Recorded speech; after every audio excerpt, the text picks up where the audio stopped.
ধান বাংলাদেশের প্রধান অর্থকরী একটা ফসল। গত 50 বছরে ধান উৎপাদন 3 গুণের বেশি বেড়েছে।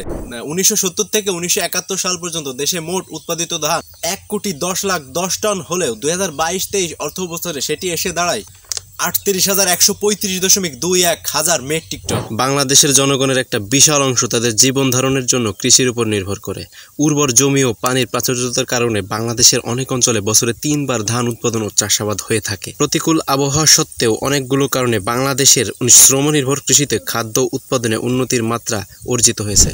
কারণগুলোর মধ্যে রয়েছে বন্যা নিয়ন্ত্রণ ও সেচ, সারের সর্বোত্তম ব্যবহার ও সরবরাহ এবং গ্রামের মানুষকে ঋণের আওতায় আনা। 2000 সালে চালের উৎপাদন পরিমাণ ছিল 35.8 মিলিয়ন মেট্রিক টন, যা বাংলাদেশের প্রধান ফসল। 2003 সালে ধানে ব্যবহৃত বিভিন্ন ধরনের কীটনাশক যেমন গ্রানুলার, কার্বোফুরান, সিনথেটিক, পাইরোথ্রয়েডস এবং ম্যালাথাইয়ন ইত্যাদির দেশীয় ব্যবহার 13,000 টন ছাড়িয়ে যায়।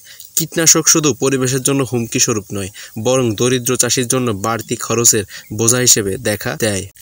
ভবিষ্যতে সরকারগুলোর জন্য কর্মসংস্থানের বিকল্প উৎস খোঁজা একটি জটিল সমস্যা হিসেবে দেখা দেবে, বিশেষ করে ভূমিহীন চাষিদের নিয়ে, যারা গ্রামীণ শ্রমের অর্ধেকের যোগানদাতা। ধান বাংলাদেশের প্রধান ফসল। 2005 থেকে 2006 সালে যার উৎপাদনের পরিমাণ ছিল 28.8 মিলিয়ন মেট্রিক টন। জুলাই ও আগস্টে বৃষ্টিতে নোয়াখালীর 9 উপজেলায় 42,52,00,000 টাকার ফসলের ক্ষতি হয়েছে, যেটি আমাদের জন্য একটি হুমকি স্বরূপ। সারের কার্যকারিতা আসলে আগে থেকে এখন বেশি নাকি কম? এখন কম। আগে প্রতি কানিতে কতটুকু সার দিতেন আর এখন কতটুকু লাগে? কারণ আগে কানিতে লাগতো 2 কেজি 2.5 কেজি, এখন 5 কেজি 7 কেজি লাগে। তারপরেও কি আগের থেকে কি এখন কার্যকারিতা বেশি নাকি কম? এখন কম। আর যদি দামের দিকে আমরা খেয়াল করি, সেক্ষেত্রে দামটাও দ্বিগুণ, বেশি বেশি দাম, কাজ করতে কম, সার দিয়ে দিই, তারপরেও সে সারে কোনো কাজ করছে না।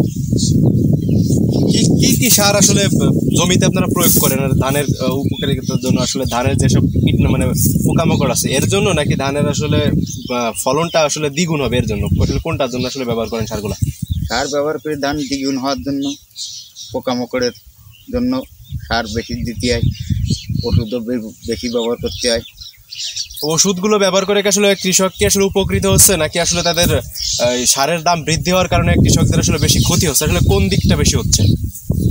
ধরেন ক্ষতি আছে, ওষুধ হচ্ছে কিন্তু 2 বার 3 বার দিতে, আগে 1 বার 2 বার দিলেও হতো, এখন ওষুধের দামও হয়, ধানেরও ফলন কম হয়ে যাচ্ছে। তা এই যে আসলে সমস্যা, এই যে একটা সমস্যা আমরা দেখতেছি, আসলে সারের দাম অতিরিক্ত বেশি এবং আপনারা আসলে লাভবান কম হচ্ছেন। এর থেকে যদি আপনারা ফিরতে চান, বা এর আসলে আপনাদের লাভ কোন দিকটা, যদি সরকার আসলে এমন একটা দিক আছে যে দিকটা আসলে খেয়াল করলে আপনাদের আসলে সুবিধা হবে বা আপনাদের প্রত্যেকের আসলে লাভ হবে, আসলে কোন দিকটা? আসলে সারের দাম যদি কমাতে চান, কমালে নাকি অন্য কোনো কিছু? সারের দাম কমালেই অন্য কিছু করা লাগবে না। সারের দামটা যদি কমাই রাখে সেক্ষেত্রে আপনাদের জন্য সুবিধা হবে। হ্যাঁ।